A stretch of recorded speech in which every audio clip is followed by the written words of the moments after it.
Welcome to V3 news లక్ష్యం సమాజహితం. నేను మీ సాయి సుధా. ముందుగా హెడ్లైన్స్ చూద్దాం.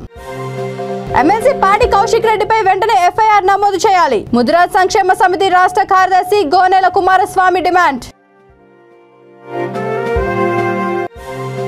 మున్నూరు కాపులకు ప్రత్యేక కార్పొరేషన్ ఏర్పాటు చేయాలి. మున్నూరు కాపు సంఘం రాష్ట్ర నాయకుడు ఒగ్గే శ్రీనివాస్ పటేల్ డిమాండ్. పాపిరెడ్డి నగర్ లో వాటర్ ప్లాంట్ సమస్య ఒక్కటే ఉందా? పాపిరెడ్డి నగర్ కంటెస్టెంట్ అధ్యక్షుడు చిట్టిరెడ్డి శ్రీధర్ రెడ్డి ప్రశ్న. బహుజన వర్గాలపై తెలంగాణ సర్కార్ కుట్రలు పన్నుతోందని సీనియర్ జర్నలిస్ట్ తెలంగాణ ముదిరాజ్ సంక్షేమ సమితి రాష్ట్ర కార్యదర్శి గోనెల కుమారస్వామి ముదిరాజ్ ఆరోపించారు. అజయ్ ముదిరాజ్ అనే జర్నలిస్టుపై దాడి చేసి ముదిరాజ్ కులస్తులను అవమానించేలా మాట్లాడిన అధికార పార్టీ ఎమ్మెల్సీ పాడి కౌశిక్ రెడ్డిపై కేసు FIR నమోదు చేయాలని డిమాండ్ చేశారు. ముదిరాజ్ సంక్షేమ సమితి రాష్ట్ర అధ్యక్షుడు అల్లదుర్గం సురేష్ ఆదేశాల మేరకు SR నగర్ పోలీస్ స్టేషన్లో కౌశిక్ రెడ్డిపై ఫిర్యాదు చేశారు. అనంతరం ఆయన మాట్లాడుతూ బహుజన వర్గాలను ఒక్కొక్కరిగా విభజించే కుట్రలో భాగంగానే అజయ్ ముదిరాజ్ పై దాడి జరిగిందని అనుమానం వ్యక్తం చేశారు. ఒకే వృత్తి ఆచారాలు కలిగిన గంగపుత్రులు ముదిరాజుల మధ్యనే చిచ్చు పెట్టేందుకు చూసిన సర్కార్కు ఒకే కులం లక్ష్యంగా దాడులు చేయించడం ఆశ్చర్యం కలిగిస్తోందని అన్నారు. కేవలం 15 BC కులాలకు మాత్రమే ₹1,00,000 సాయం ప్రకటించి ఓటు బ్యాంకు రాజకీయాలతో బీసీల్లో చీలికలు తేల్చేందుకు ప్రభుత్వం పన్నాగం పన్నిందని ఆరోపించారు. BCD నుంచి BCAలోకి ముదిరాజులను చేర్చాలని కోరినందుకు కూడా తమ కులస్తులపై ప్రభుత్వం కక్ష కట్టినట్లు వ్యవహరిస్తోందని మండిపడ్డారు. ప్రభుత్వ అహంకారపూరిత ధోరణిని విభజించి పాలించే తీరును ఎండగడతామని హెచ్చరించారు.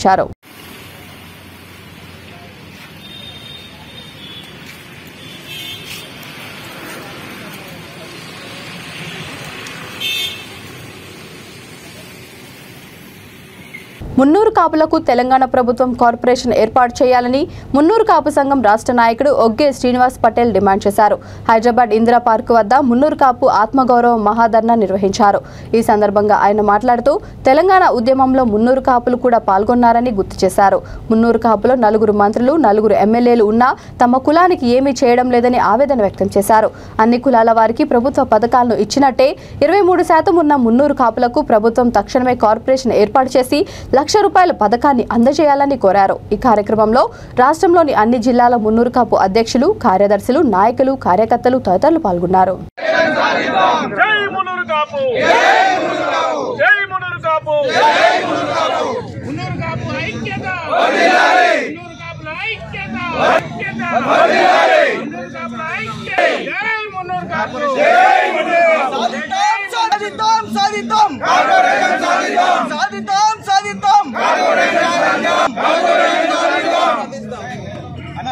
పటేళ్ల ఐక్యత, పటేళ్ల ఐక్యత.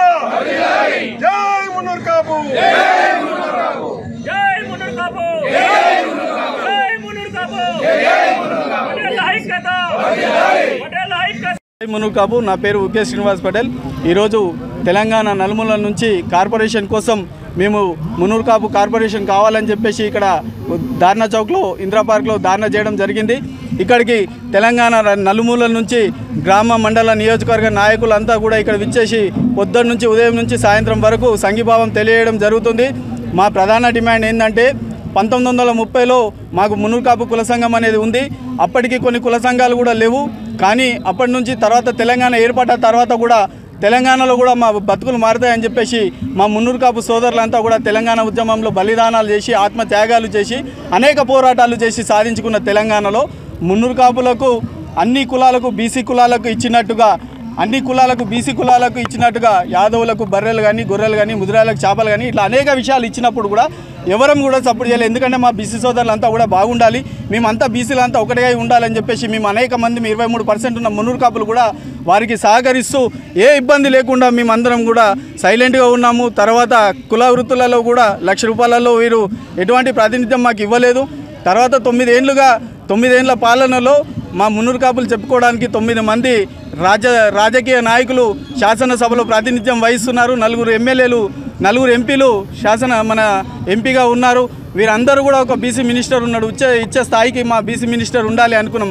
కానీ తీసుకునే స్థాయికి మా మున్నూరు కాపులను మర్చిపోయిన విషయం మా గంగుల కమలాకర్ అన్న గారికి కూడా తెలియజేస్తున్నాం. 9 మంది ఎమ్మెల్యేలు ఉండి కూడా ఏ అసెంబ్లీలో కానీ ఏ శాసనసభలో కానీ ఏ బహిరంగ సభలలో కానీ మున్నూరు కాపులు మా కార్పొరేషన్ కావాలనే డిమాండ్ని వీరు వినిపించలేకపోయింది. మరి వాళ్ళకి ఏమైందో మాకు అర్థం కాలేదు. మరి మున్నూరు కాపులను విస్మరించిన ప్రభుత్వం 23% ఉన్న మున్నూరు కాపులను 18%గా ఉన్నదని చెప్పేసి అంటున్నారు. కాబట్టి 18% ఉన్న మున్నూరు కాపులు మహబూబ్ నగర్లో రెడ్డి అని పెట్టుకోసరికి అందరూ ఓసీలలో వచ్చారు. అందరు సామాజిక మన బార్డర్స్లో ఉన్న ఆంధ్ర కాపులంతా కూడా కాపు ఇట్లా పెట్టుకునే వరకు మాకు ఎటు కూడా రిజర్వేషన్లు లేకుండా పోయినాయి. కాబట్టి మా ప్రధాన డిమాండ్ 23% ఉన్న మున్నూరు కాపులు కేవలం ఓట్ బ్యాంకు రాజకీయాలకే ఉన్నారు, ఓట్ బ్యాంకు రాజకీయాలకే చేస్తున్నారు. కానీ ఈ మున్నూరు కాపు సామాజిక వర్గం ఇక్కడ చనిపోయిందా లేకపోతే మమ్మల్ని ఏ రకంగా మమ్మల్ని హింసిస్తున్నారో కూడా ఈ ప్రభుత్వానికి ఒక్కసారి తెలియజేసే అవకాశం వచ్చింది. ఈ 9 ఏళ్ల పాలనలో జరిగిన తెలంగాణ ఏదైతే బంగారు తెలంగాణలో మున్నూరు కాపుల శవాల మీద ఈ తెలంగాణను నిర్మించారని ఖచ్చితంగా చెప్తున్నాం. ఎందుకంటే 23% మా నిధులు మావి ట్యాక్సులతోటి ఈరోజు 1600 కోట్ల సచివాలయం కడితే 500 కోట్లు మున్నూరు కాపులే పెట్టారు. 140 కోట్ల అంబేద్కర్ విగ్రహం కడితే ఈరోజు 45 కోట్లు మా మున్నూరు కాపులు ట్యాక్సులే వచ్చాయి. తర్వాత ఈ తెలంగాణ అమరుల వీరుల స్తూపాలు కానీ ఇదేదైతే నవ తెలంగాణ నవ నిర్మాణం అని చెప్పేసి బిల్డింగ్లు కట్టుకుంటున్నారో అదంతా కూడా అందులో 5% మున్నూరు కాపులది ఉంది. కానీ మా కుకట్పల్లి డివిజన్ పాపిరెడ్డి నగర్లో వాటర్ ప్లాంట్ సమస్య ఒకటే ఉందా, అభివృద్ధి పరంగా సమస్యలు ఏమీ లేవా అని పాపిరెడ్డి నగర్ కంటెస్టెంట్ అధ్యక్షుడు చిట్టిరెడ్డి శ్రీధర్ రెడ్డి అన్నారు. పాపిరెడ్డి నగర్ డివిజన్ పరిధిలోని తన కార్యాలయంలో ఏర్పాటు చేసిన విలేకరుల సమావేశంలో ఆయన మాట్లాడుతూ పాపిరెడ్డి నగర్ బస్తీ అభివృద్ధి విషయంలో MLA Arikepudi Gandhi, corporator Jupally Satyanarayana, MP Ranjith Reddy ఆశీర్వాదం, రోడ్లు, అండర్ గ్రౌండ్ డ్రైనేజీల కోసం ఎప్పటికప్పుడు వినతి పత్రాలు ఇవ్వగానే స్పందించి అభివృద్ధి కార్యక్రమాలకు సహకరిస్తున్నారని అన్నారు. ఈ మధ్యలో కాలనీ అధ్యక్షుడు చంద్రారెడ్డి పనిగట్టుకుని పాపిరెడ్డి నగర్ సొసైటీలో ఒకే ఒక వాటర్ ప్లాంట్ను పట్టుకొని పదే దానిని ప్రస్తావిస్తూ ఒక వ్యక్తిపై కక్షగట్టి మూసివేయించడం ఎంతవరకు సమంజసమని ప్రశ్నించారు. ముఖ్యంగా పాపిరెడ్డి నగర్లో ప్రజలు 58, 59 జీవో కింద ఒక్కో పట్టదారునికి రిజిస్ట్రేషన్ విషయంలో వేర్వేరుగా రావడంతో ప్రజలు కట్టలేని పరిస్థితిలో భయభ్రాంతులకు గురవుతున్నారని అన్నారు. ఈ విషయంలో ఎంఆర్ఓ ఆఫీస్ దగ్గర ధర్నా చేసి బస్తీవాసులు ఎదుర్కొంటున్న సమస్యను కొలిక్కి తీసుకురావాలని చంద్రారెడ్డికి సవాల్ విసిరారు. ఈ సమావేశంలో మాయా రాజయ్య, ఈరెడ్డి దేవేందర్ రెడ్డి, చిట్టిరెడ్డి గోపాల్ రెడ్డి, ఎడ్ల సంపత్ రెడ్డి, బాలనర్సయ్య, డాకూరి అక్కిరెడ్డి, బేతెల్లి ఎల్లారెడ్డి తదితరులు పాల్గొన్నారు. కానీ మా కాలనీలో కొన్ని అలజడులు సృష్టించే కార్యక్రమాలు ఒకే వ్యక్తి చేస్తున్నారు. అతను ప్రత్యేకంగా మా కాలనీ అధ్యక్షుడు చంద్రారెడ్డి. అది ఏమిటంటే ఒక వాటర్ ప్లాంట్ విషయంలో పదే ఒక 3 నెలల సంది వీళ్ళని పిలిపించి ఒక రకమైన అలజడి సృష్టించి బంద్ చేస్తున్న వాళ్ళను బంద్ చేస్తున్నారని చెప్పి వాళ్ళ అతనే ఎలక్షన్స్ ముందు బంద్ చేస్తామని చెప్పి ఎలక్షన్స్ కాగానే మళ్ళీ ప్రత్యేకంగా వాటర్ ప్లాంట్ వాళ్ళకి ఫోన్ చేయించి ఓపెన్ చేయించి మళ్ళీ ఈరోజు బంద్ చేయమని ఈ చిల్లర వ్యవహారాలు బంద్ చేసి ఆ పాపరేటివ్ అభివృద్ధి విషయంలో వాళ్ళు ప్రత్యేకంగా పాపరేటివ్ ప్రజలకు కావాల్సింది మెయిన్ ముఖ్యమైనది 58, 59 జీవో వచ్చి ఈ 58, 59 జీవోకి సంబంధించి గతంలో 2015-16లో 10,000, 5,000 కట్టిన వాళ్ళు 80 గజాలకు 3 లక్షలు వచ్చింది, 160 గజాలకు 6 లక్షలు వచ్చింది. మళ్ళీ ఈ మధ్యలో మళ్ళీ అదే 59 జీవో సప్లై చేసిన తర్వాత కొందరికి 80 గజాలకు 2,13,000 చిల్లర వచ్చింది, కొందరికి 5 లక్షలు 10 లక్షలు వచ్చింది. అదే 160 గజాలకు కొందరికి 7 లక్షలు వచ్చింది, కొందరికి 10 లక్షలు వచ్చింది, కొందరికి 30 లక్షలు వచ్చింది, కొందరికి 40 లక్షలు వచ్చింది, 50 లక్షల వరకు వచ్చింది. ఫస్ట్ దీని మీద ఏదైతే వాటర్ ప్లాంట్ విషయంలో ప్రత్యేకంగా శ్రద్ధ తీసుకొని ఇంటింటికి మైక్ పెట్టి ఇంటింటికి ఫోన్లు చేసి మీటింగ్కి రమ్మని చెప్పాడు. అయినా జనాలు ఏంటంటే వాళ్ళకి డౌట్ ఉంది, ఇవి ఒక్కటే విషయంలో చంద్రారెడ్డి ఎందుకు ఇట్లా చేస్తుండు, ఇది ఓన్లీ ఆయన సొంత స్వార్థంతో చేస్తుండు. గతంలో కూడా సంపత్ రెడ్డి మీద ప్రత్యేకంగా సొంత ఏకపక్షంగా ఆయన వ్యవహరించుడు. అది దృష్టిలో పెట్టుకొని జనాలు 100 మంది మించి కూడా రాలేదు. కానీ నేను ఇప్పుడు కోరుతున్నా ఏంటంటే ఇదే 58, 59 జీవో గురించి ఇదే ఆటో పెట్టి ఇంటింటికి సమాచారం ఇచ్చి దీని మీద ఎలాంటి చర్యలు తీసుకోవాలి, అందరికీ ఒకే విధంగా వచ్చేలా, అందరికి ఏదైతే తక్కువ వస్తే కట్టుకోరు కదా అలా కట్టుకునేలా మనందరం కష్టపడాలి. మనకు తక్కువ వచ్చినందుకు నాకు చాలా సంతోషం. అదేవిధంగా ఎవరికైతే ఎక్కువ అమౌంట్ వచ్చిందో వాళ్ళందరికీ 58, 59 జీవో విషయంలో ఎవరికైతే ఎక్కువ అమౌంట్ వచ్చిందో వారికి కూడా తక్కువ అమౌంట్ వచ్చేలా మనం ఇలాంటి చర్యలు తీసుకోవాలి. ఓన్లీ పత్రాలు పట్టుకొని అక్కడికి ఇక్కడ పట్టుకొని తిరిగితే కాదు. అవసరమైతే ఈ విషయంలో ఎంఆర్ఓ ఆఫీస్లో ఇంకొక ఆఫీస్ కడిగా పోయి రిక్వెస్ట్ చేయడమా లేకపోతే ధర్నా చేయడమా ఇలాంటి విషయంలో మేము 100% సహకరిస్తాం. నువ్వు ఏ రోజైనా మీటింగ్ పెట్టు, ఈ కార్యక్రమానికి పోదామంటే ఫస్ట్ ఇలాంటి కార్యక్రమాలు చేయి. నీ సొంత లాభం కోసం స్వలాభం కోసం వేరే ఒక చర్య ఒక దాని మీద పల్నాడు జిల్లా చిలుకలూరిపేటలోని గణపవరం 3వ వార్డు నుంచి నీటి సమస్య, పారిశుద్ధ్య సమస్య, వీధి లైట్లు, కాలువల నిర్మాణం లేకపోవడం వల్ల మురుగునీరు చేరి స్థానికులు డెంగ్యూ జ్వరాలు, విష జ్వరాల బారిన పడుతున్నారని జనసేన పార్టీ ఉమ్మడి గుంటూరు జిల్లా కార్యదర్శి తోట రాజా రమేష్ తెలిపారు. పార్టీ ప్రతినిధులతో కలిసి ఆయన వార్డులో పర్యటించిన సందర్భంగా పలువురు అనేక సమస్యలను వారి దృష్టికి తీసుకువచ్చారు. ముఖ్యంగా కాలనీలో ఎవరైనా మరణిస్తే దహన సంస్కారాలకు శ్మశాన వాటిక లేకపోవడం వల్ల 5 కిలోమీటర్ల వరకు వెళ్లి వేరొక చోట కార్యక్రమాలు చేయవలసి వస్తోందని వాపోయారు. స్థానిక కౌన్సిలర్, అధికార పార్టీ నేతలు, వార్డు వాలంటీర్లు ఈ విషయాలను పట్టించుకోవడం లేదని ధ్వజమెత్తారు. చిలుకలూరిపేటలో అభివృద్ధి చేస్తున్నామని చెప్పుకుంటున్న మంత్రి విడుదల రజని ఒక్కసారి గణపవరం 3వ వార్డులో పర్యటిస్తే వాస్తవాలేమిటో తెలుస్తాయని అన్నారు. కనీసం మంచినీరు కూడా అందించలేని నిస్సహాయ స్థితిలో ప్రభుత్వం ఉందని మండిపడ్డారు. ఈ కార్యక్రమంలో పార్టీ సంయుక్త కార్యదర్శి షేక్ సుబానీ, చిలుకలూరిపేట నియోజకవర్గ నాయకులు షేక్ మునీర్ హసన్, ముద్దా యోబు, కోట సాంబశివరావు, వెంకటస్వామి, సూర్య, వెంకట్, శ్రీను, పసుపులేటి సాయి, వెంకటేష్, గోపి, 3వ వార్డు జనసేన పార్టీ నాయకులు, కార్యకర్తలు, వీర మహిళలు పాల్గొన్నారు.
గణపవరం గ్రామంలో మనం చిలకలూరిపేట నియోజకవర్గంలో ఉన్నామా లేదంటే అడవి ప్రాంతంలో ఉన్నామా అనేది మాకు అర్థం కావటం.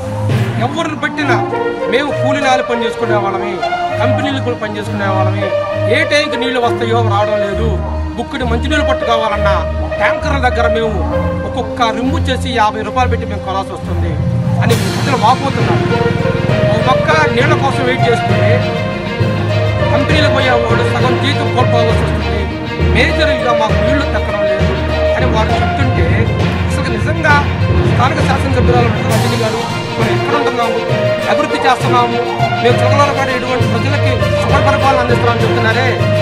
ఒక్కసారి మీరు గడప వచ్చారు కదా, రాజీవ్ గాంధీ 3వ కాలనీకి 3వ వార్డుకి మీరు పర్యటన చేశారా అని మేము జనసేన పట్ల ఒక్కసారి మీరు వచ్చి బాధలేనండి. తక్షణమే మీరు ఏదైతే ఈ నీళ్ళ సమస్యపై బాధపడుతున్న ప్రజలకి తక్షణమే మీరు నీళ్ళ ట్యాంకులు పంపించాలా. అదేవిధంగా ఇక్కడ 20 స్ట్రీట్ లైన్స్ ఉన్నాయి. ఈ అన్నిటికి కలిపి ఒక్క ట్యాంకర్ పంపిస్తున్నారు. ఒక్క ట్యాంకర్ వస్తే 20 స్ట్రీట్లకి ఏ రకంగా వస్తాయి? ఒక్కరోజు వస్తే 20 రోజుల తర్వాత కూడా నీళ్ళు రావట్లేదు. అది ప్రజలు వాపోతున్నారు. ఇక్కడ మంచినీళ్ళ కోసం వెతుక్కునే పరిస్థితి చిలకలూరిపేట రోడ్డుపైకి తగిలినారంటే దీనికి కారణం గత ప్రభుత్వం, గత పాలకులు, ఇప్పుడు ప్రస్తుతం మీరున్న పాలకులు. మరీ ముఖ్యంగా ఏం చెబుతున్నారంటే దళిత సోదరులు, ఎస్సీ ఎస్టీ సంబంధించినటువంటి వారు, హిందూ సోదరులు ఎవరన్నా పొరపాటున చనిపోతే వీరిని ఖననం చేయటానికి శ్మశాన వాటిక ఎక్కడా కూడా లేదని వారు చెప్పడం జరుగుతుంది. ఒకవేళ ఖననం చేయాలంటే ఇక్కడ నుంచి 5 కిలోమీటర్ల అవతల, అదేవిధంగా 4 కిలోమీటర్ల అవతలకి వారు తీసుకెళ్తున్నారంటే అసలు మనం ఎక్కడుంటున్నాము?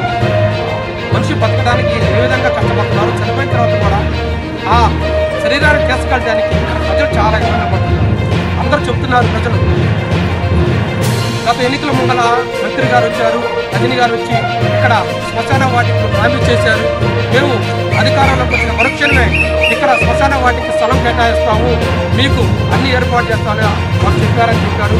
ఇంతవరకు గెలిచిన తర్వాత 4 సంవత్సరాల తర్వాత కూడా స్థానికంగా ఉన్నటువంటి కౌన్సిలర్ కానీ, అదేవిధంగా ఎమ్మెల్యే మంత్రి గారు కానీ ఎవరు కూడా వారి మొహం కూడా చూడదని వారు ప్రజలు చెప్పడం జరిగింది. అధిక మెజార్టీతో గెలిపించినటువంటి స్థానికటువంటి కౌన్సిలర్ గారు వారు కూడా ఇంతవరకు మా మొహం కూడా చూడదని ప్రజలు చెప్తున్నారు.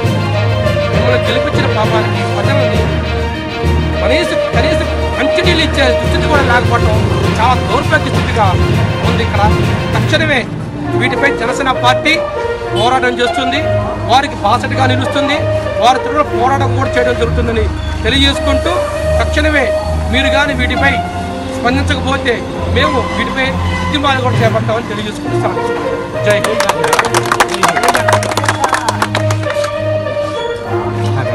మహబూబాబాద్ జిల్లా డోర్నకల్ మండలం బూరుపాడు గంగమ్మ తల్లి జాతరను గొల్లకుర్మ గ్రామస్తులు బడేటి ఉప్పలయ్య, భారీ పిచ్చయ్య, బూరుపాడు గ్రామ సర్పంచ్ బజ్జూరి ప్రమీళమ్మ రెడ్డి ఆధ్వర్యంలో ఘనంగా నిర్వహించారు.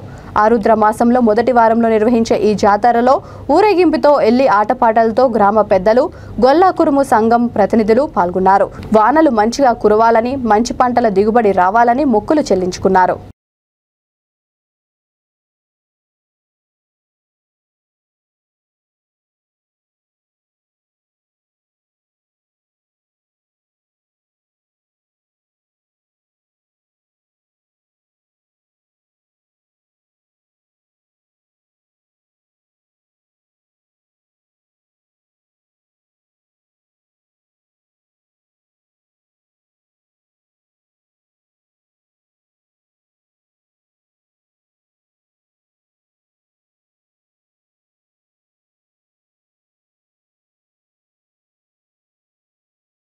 భద్రాద్రి కొత్తగూడెం జిల్లా భద్రాచలంలో మద్యం వ్యాపారులు సిండికేట్గా ఏర్పడి అక్రమాలకు పాల్పడుతున్నారని, మద్యం వ్యాపారులే బెల్ షాపులను ప్రోత్సహిస్తున్నారని, వారిని నియంత్రించాలని దళిత సంక్షేమ సంఘం వ్యవస్థాపక అధ్యక్షుడు ముద్దా పిచ్చయ్య ప్రొహిబిషన్ ఎక్సైజ్ స్టేషన్లో వినతి పత్రం అందజేశారు. ఈ సందర్భంగా ఆయన మాట్లాడుతూ మద్యం వ్యాపారులు అధిక ధరలకు విక్రయించడం వల్లే బెల్ షాప్ నిర్వాహకులు మరింత అధిక ధరలకు విక్రయిస్తూ మద్యం ప్రియులను దోచుకుంటున్నారని ఆరోపించారు. జాతీయ రహదారి నిబంధనల వల్ల మద్యం షాపులు ఊరి చివరిలో ఏర్పాటు చేయడంతో బెల్ షాపులకు డిమాండ్ పెరిగిందని అన్నారు. బ్రిడ్జి సెంటర్ నుండి అంబేద్కర్ సెంటర్, కూనవరం రోడ్డు వరకు ఉన్న జాతీయ రహదారుల వెంబడి పదుల సంఖ్యలో బెల్ షాపులు దర్శనమవుతున్నాయని అన్నారు.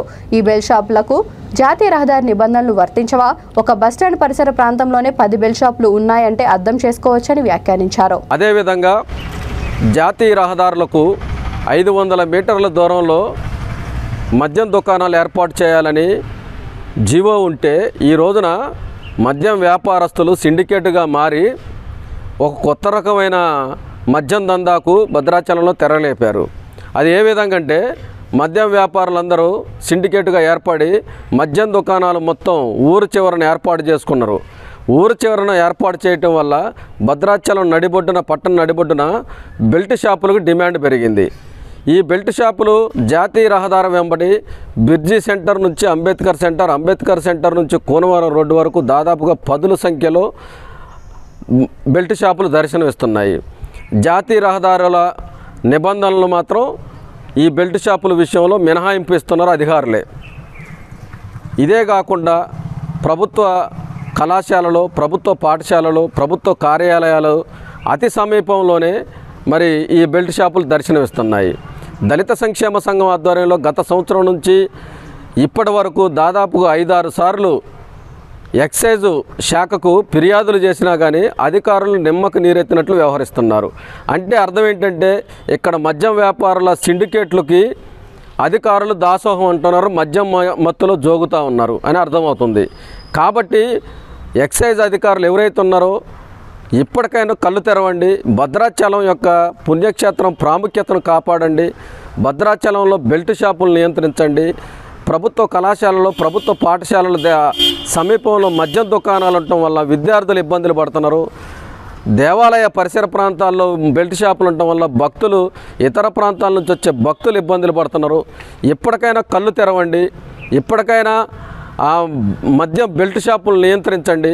లేని పక్షంలోని దళిత సంక్షేమ సంఘం ఆధ్వర్యంలో త్వరలోనే భద్రాచలం పుణ్యక్షేత్రంలో బెల్ట్ షాపుల దందాను, మద్యం మాఫియాను అరికట్టడానికి ఎక్సైజ్ అండ్ ప్రొహిబిషన్ డిపార్ట్మెంట్ కమిషనర్ను సామాజిక కార్యకర్త అంబర్పేట్ శంకర్ నివాసంలో తూర్ ముఖాన్లు మూవీ సినిమా టీం సందడి చేశారు.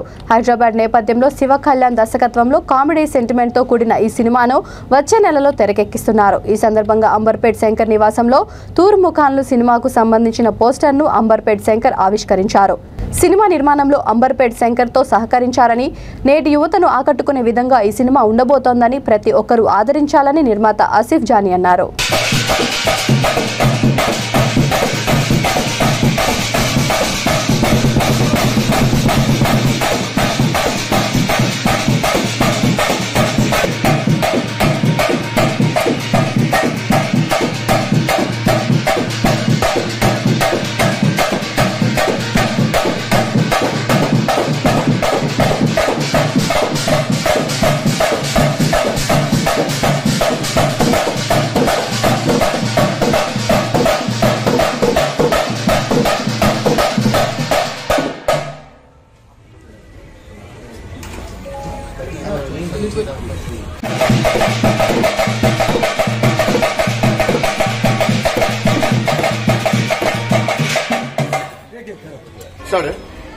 हिंदू मुस्लिम सिख ईसाई, हिंदू मुस्लिम सिख ईसाई, आप गरीबों की और अनाथ आश्रमों में ज्यादा मदद करते बोलते, आप गरीबों की और अनाथ आश्रम में ज्यादा मदद करते बोल के, और अनाथ आश्रम में ज्यादा मदद करते बोल के हिंदू मुस्लिम सिख ईसाई सब जने खुशी खुशी आते यहाँ पे एक से एक मेहमान। आप हैदराबाद के मशहूर शंकर बलवा,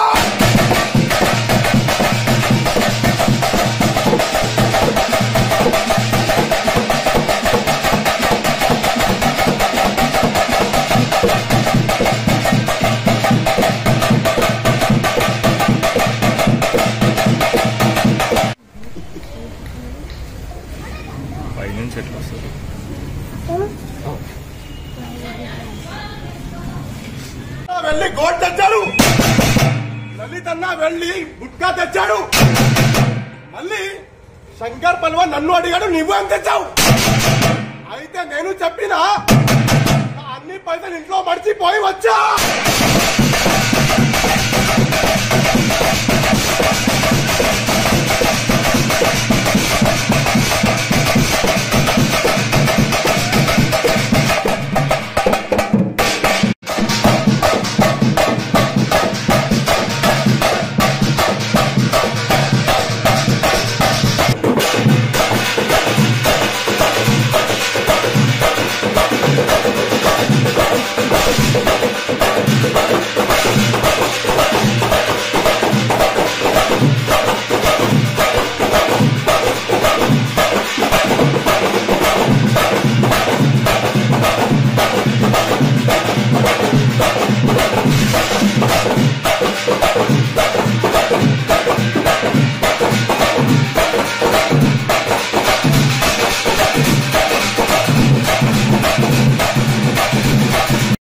తాగేటి ఉంటాయి ఇక్కడ తాగానే ఉండయి.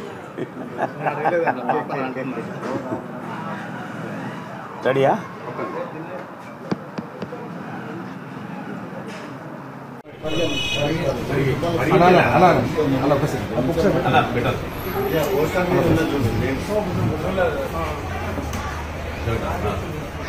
ఓకే.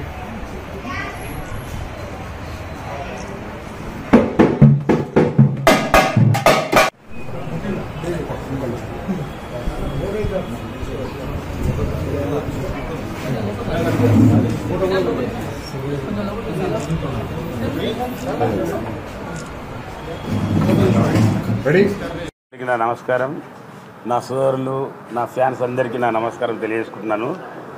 ఈ ఆసిఫ్ జానీ, సుధాకర్ కలిసి చాలా ఏళ్ళ నుంచి అనుకుంటున్నారు వీళ్ళు మూవీ తీద్దామని. ఈ తురుంఖాన్లు అనే మూవీ వీళ్ళకు మంచి ఒక సబ్జెక్ట్ దొరికింది. ఆ సబ్జెక్ట్ మీద వీళ్ళు బాగా కష్టపడి ఇద్దరు శివ అని చెప్పి డైరెక్టర్ ఆధ్వర్యంలో తీశారు. ఇలా చూశాను సినిమా, నేను చాలా బాగా వచ్చింది. మీరు కూడా అందరూ చూసి ఆనందించి వాళ్ళిద్దరిని ఆశీర్వదించాలని కోరుకుంటున్నాను. అందరికీ నమస్తే. ఇంకేమన్నా ఇంకన్నా మాకు ఈ అవకాశం ఇచ్చిన అన్నకి thank you so much. First of ఆల్గా ఇంకోటి ఏంటంటే మా తురుంఖాన్ల మూవీ గురించి సపోర్ట్ చేస్తున్న మా అన్నకి థ్యాంక్ యూ సో మచ్. అదేవిధంగా మా తురుంఖాన్ల మూవీ అన్న చాలా బాగుంది. అందరూ నెక్స్ట్ మంత్లో రిలీజ్ అవ్వబోతుంది. దయచేసి అందరూ చూడాలి, చూసి ఆదరించాలని నేను కోరుకుంటున్నాను. చూస్తే అందరూ కూడా మన బలగం మూవీ ఎలాగుందో. నంద్యాల జిల్లా చాగలమరిలో వసాద్ టైటిల్తో చిత్రీకరిస్తున్న లఘు చిత్రం యూనిట్ సందడి చేసింది. గ్రామంలో టీ షాప్ నడుపుకుంటూ జీవిస్తున్న ఓ సామాన్య యువకుడు నాసీర్ పఠాన్ దర్శకత్వంలో వస్తున్న ఈ లఘు చిత్రం వసాద్ ట్రైలర్ ఇటీవల రిలీజ్ అయి ప్రేక్షకుల నుంచి మంచి స్పందన లభించింది. ఈ షార్ట్ ఫిలింలో హీరో మాబాషా, విలన్ కలందర్, నటులు డోడియం చిన్నవాసు, వల్లంకొండు సాయి హుసేన్, అల్లం సాగరి దస్తగిరి, సాగర్, బాలాజీ చక్రధర్, అబ్దుల్ మునాఫ్, శ్రీకాంత్, షాహిద్, గౌస్, సుభాష్ తదితరులు పాల్గొన్నారు. ఎడిటర్ వర్ధన్ చాలా చక్కగా దీనిని తీర్చిదిద్దారు. ఫ్రెండ్స్ ప్రొడక్షన్ కు షార్ట్ ఫిలిం టీం సభ్యులు ధన్యవాదాలు తెలిపారు. త్వరలో ఈ చిత్రాన్ని యూట్యూబ్ లో విడుదల చేయనున్నామని దర్శకుడు తెలిపారు.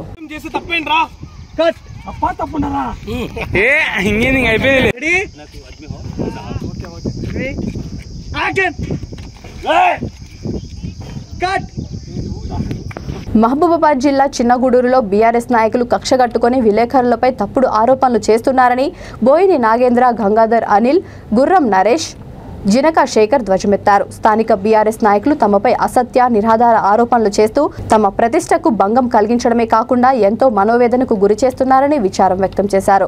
గాడిపల్లి శ్రీశైలం, మురారి రమేష్ అనే వ్యక్తులను ప్రోత్సహిస్తున్నారని, తమపై చేసిన ఆరోపణలు నిరూపిస్తే దేనికైనా సిద్ధంగా ఉన్నామని అన్నారు. ఒకవేళ నిరూపించకుంటే చట్టపరమైన చర్యలు ఎదుర్కొనేందుకు సిద్ధంగా ఉండాలని హెచ్చరించారు.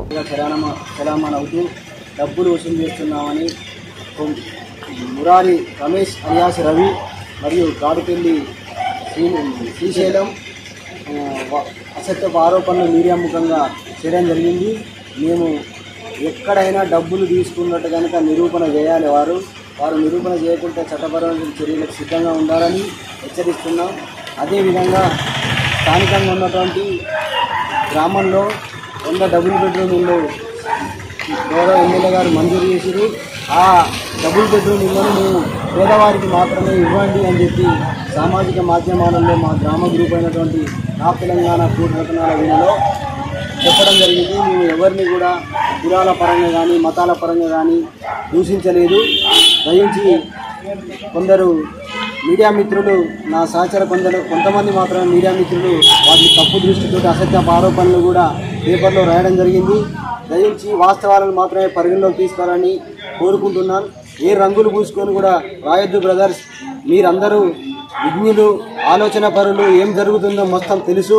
దయించి అటువంటి తప్పుడు వార్తలు రాయొద్దని మా మీడియా మిత్రులకు సూచన. అదేవిధంగా స్థానికంగా ఉన్నటువంటి బీఆర్ఎస్ నాయకులు కొంతమంది మేము డబ్బులు వసూలు చేస్తున్నామని అసత్య ఆరోపణలు చేయిస్తూ ఈ దళిత మహిళ మధ్య యాదమ్మ భూమిని అక్రమంగా ఆక్రమించుకున్నారని చెప్పి ఆమె ఆవేదన మీడియా వ్యక్తం చేస్తే దాన్ని మీడియాలో సమాచారం పంపించినందుకు బీఆర్ఎస్ నాయకులు కావాలని ఉద్దేశపూర్వకంగా బురద చల్లే ప్రయత్నం చేస్తూ ఉన్నారు. ప్రతిరోజు విలేకరులు డబ్బులు వసూలు చేస్తున్నారని గౌరవ ఎమ్మెల్యే గారి దగ్గరికి పోయి ప్రతిరోజు నిత్యం చెప్పడం, అసత్య ఆరోపణలు చేయడం. గౌరవ ఎమ్మెల్యే గారంటే కూడా అయ్యా మాకు కూడా మీరంటే గౌరవం, మీ అభివృద్ధి గురించి కూడా మాకు తెలుసు, మాకు మీ మీద ఎలాంటి ఇబ్బంది లేదు, కరెక్ట్ కాదు.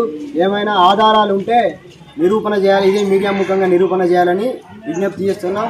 అలాగే నిన్న వచ్చినటువంటి వార్తను ఒక మిత్రుడు అసత్య వార్తను కూడా ప్రచారం చేయడం బాధాకరం. వారి రమేష్పై, మరి మురారి రమేష్ అలియాస్ రవిపై, అదేవిధంగా శ్రీశైలంపై ఆ వార్త ప్రచారం చేసినటువంటి మా వేరే గ్రూప్లోకి ట్రాన్స్ఫర్ చేసినటువంటి వ్యక్తి శ్రీరాములపై చట్టపరమైన చర్య తీసుకోవాలని కోరుతున్నాం. హైదరాబాద్ నుండి రామగుండం వైపు వెళ్తున్న ప్రైవేట్ బస్సు పెద్దపల్లి జిల్లా సుల్తానాబాద్ మండలం కాట్నాపల్లి వద్ద బోల్తా పడింది. ప్రమాదం జరిగిన సమయంలో బస్సు సుమారు 40 మందికి పైగా ప్రయాణికులు ఉన్నారు. విషయం తెలుసుకున్న పోలీసులు సంఘటన స్థలానికి చేరుకుని సహాయక చర్యలు చేపట్టారు.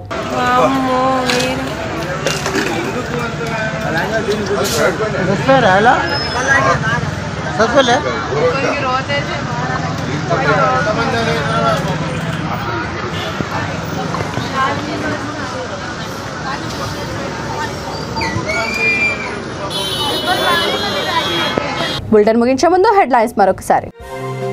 ఎమ్మెల్సీ పాటి కౌశిక్ రెడ్డిపై వెంటనే ఎఫ్ఐఆర్ నమోదు చేయాలి. ముదిరాజ్ సంక్షేమ సమితి రాష్ట్ర కార్యదర్శి గోనెల కుమారస్వామి డిమాండ్. మున్నూరు కాపులకు ప్రత్యేక కార్పొరేషన్ ఏర్పాటు చేయాలి. మున్నూరు కాపు సంఘం రాష్ట్ర నాయకుడు ఒగ్గే శ్రీనివాస్ పటేల్ డిమాండ్. పాపిరెడ్డి నగర్ లో వాటర్ ప్లాంట్ సమస్య ఒక్కటే ఉందా? పాపిరెడ్డి నగర్ కంటెస్టెంట్ అధ్యక్షుడు చిట్టిరెడ్డి శ్రీధర్ రెడ్డి ప్రశ్న. ఈ బులెటిన్ ఇంతటితో సమాప్తం. మరొక బులెటిన్తో మళ్ళీ కలుద్దాం. అంతవరకు చూస్తూనే ఉండండి V3 న్యూస్. లక్ష్యం సమాజ్ హితం.